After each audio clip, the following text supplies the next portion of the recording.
الحمدللہ وحدہ والصلاة والسلام علی من لا نبی بعدہ اما بعد اعوذ باللہ من الشیطان الرجیم بسم اللہ الرحمن الرحیم وما تقدموا لأنفسكم من خیر تجدوه عند اللہ خیرا وعظم اجرا واستغفر اللہ ان اللہ غفور رحیم صدق اللہ مولانا العظیم۔ میرے بزرگوں، میرے بھائیوں اور دوستوں، اللہ تبارک و تعالیٰ کا احسان عظیم ہے کہ بندوں کو کسی چھوٹے سے چھوٹے عمل کو بھی ضائع نہیں ہونے دیتا۔ ہر چھوٹے بڑے عمل کو اپنے ہاں محفوظ رکھتا ہے، اور قیامت کے دن ان اعمال کا اجر بھی بندے کے نامہ اعمال میں سامنے رکھ دیا جائے گا جن اعمال کا بندے کو احساس و ادراک تک بھی نہیں ہوگا۔ روایات میں یہاں تک آتا ہے کہ قیامت کے روز ایک بندے کے نامہ اعمال کے نیکیوں کے پلڑے میں احد کے پہاڑ برابر نیکیاں تلتی ہوئی نظر آئیں گی۔ تو وہ بندہ حیرت سے سوال کرے گا، میری اتنی بڑی نیکی تو کوئی نہیں ہے، یہ کون سی نیکی میرے نیکیوں کے اعمال میں ڈال دی گئی ہے؟ تو فرشتے جواب دیں گے کہ جب اللہ کے راستے میں ایک کھجور کی گٹھلی کی ضرورت تھی، کھجور کی گٹھلی تو نے خرچ کی تھی اللہ کے راستے میں، وہ کھجور کی گٹھلی آج احد کا پہاڑ بنا کے تیری نیکیوں کے پلڑے میں سوار کر دی گئی ہے۔ میرے دوستوں، میرے ساتھیوں، اسی ہفتے میں آپ نے قربانی کا بہت بڑا فریضہ ادا کیا ہے، جو اللہ تبارک و تعالیٰ کے نزدیک اپنے بندوں کا بڑا محبوب عمل ہے۔ لیکن یہ بات یاد رکھنے کی ہے کہ اللہ تبارک و تعالیٰ اعمال کے معاملے میں اخلاص نیت کو دیکھتا ہے۔ ہر وہ عمل جو حضور پاک صلی اللہ علیہ وسلم کی سنت اور طریقے کے مطابق ہوگا، وہ عمل آخرت میں کام آئے گا۔ بڑے سے بڑا عمل بھی، ایک آدمی ساری رات قیام کرتا ہے، لیکن اس کا یہ قیام طریقہ سنت کے خلاف ہے تو یہ قابل قبول نہیں ہوگا۔ اس کے مقابلے میں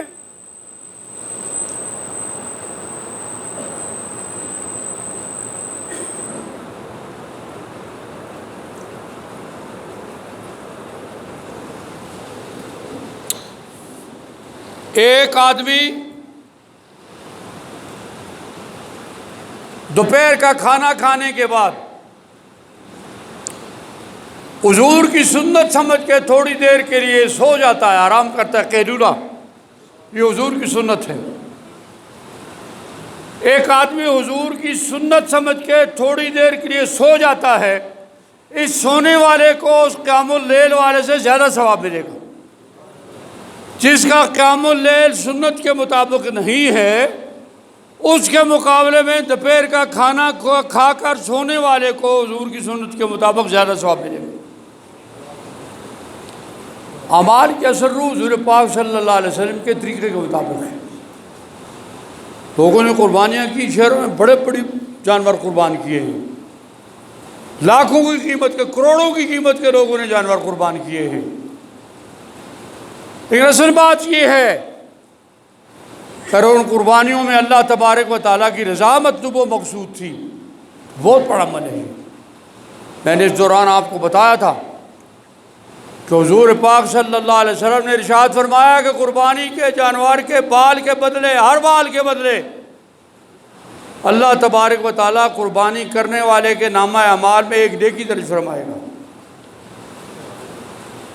پھر صحابہ اکرام نے سوال کیا، یا رسول اللہ، یہ جو تمبے اور چھترے بکرے وغیرہ ہیں، ان پر گھنے بال ہوتے ہیں، کیا ان کے بھی ہر بال کے بدلے نیکی دی جائے گی؟ فرمایا ہاں، اون کے ہر بال کے بدلے بھی نیکی دی جائے گی۔ اور پھر ارشاد فرمایا کہ قربانی کے جانور کے ہڈیوں کے بدلے، کھال کے بدلے، گوشت کے بدلے، ان کے کھر اور پنجوں کے بدلے، ہر اعضاء کے بدلے میں اللہ تبارک و تعالیٰ ان کو نامہ اعمال کے بدلے میں نیکیوں کے پلڑے میں ڈال کے وزن کر کے اس کا اجر و ثواب دیں گے۔ میرے دوستوں، میرے ساتھیوں، اصل چیز ایمان ہے، ایمان اللہ تبارک و تعالیٰ پر پختہ ایمان۔ اگر ایمان میں ذرا فرق آ جائے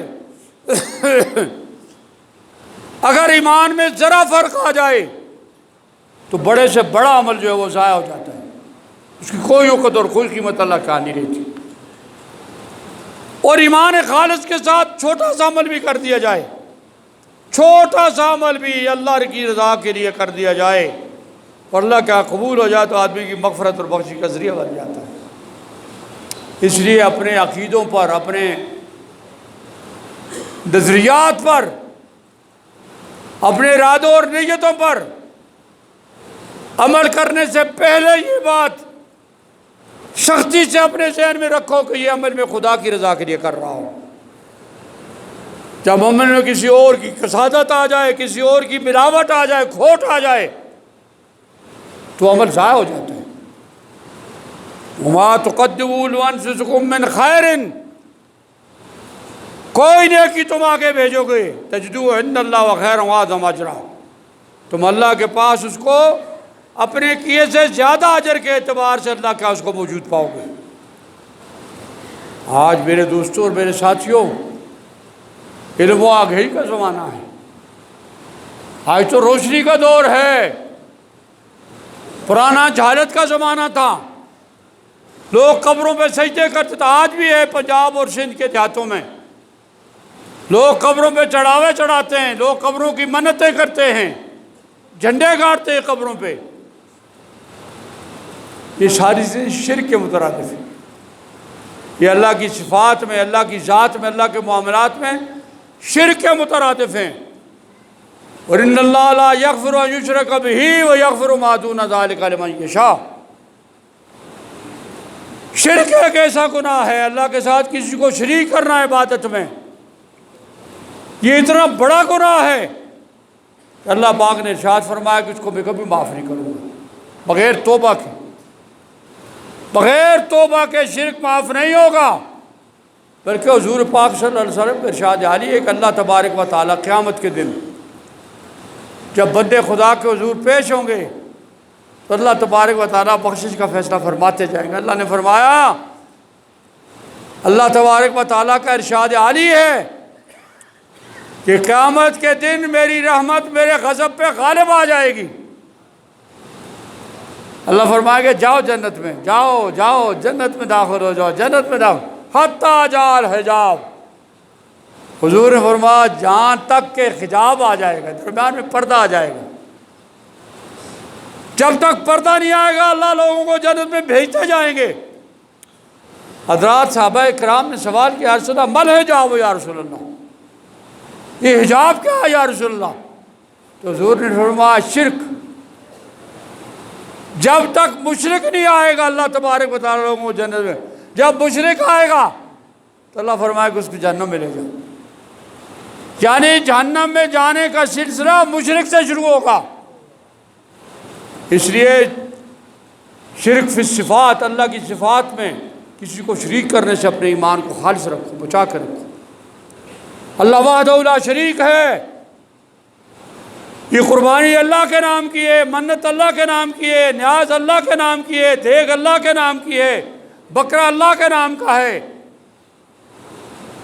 کسی اور کا ارادہ بھی تھوڑا سا وہم بھی دل میں آ گیا تو سب کچھ ضائع ہو جائے گا، حقارت ہو جائے گا۔ میرے دوستوں، میرے ساتھیوں، خیال رکھو، خیال کرو۔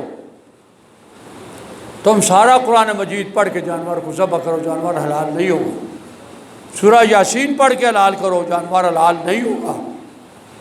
بڑے جوان کا نام لے کے ذبح کرو، حلال نہیں ہوگا۔ خواجہ معین الدین رحمۃ اللہ علیہ کا نام لے کر حلال کرو، حلال نہیں ہوگا۔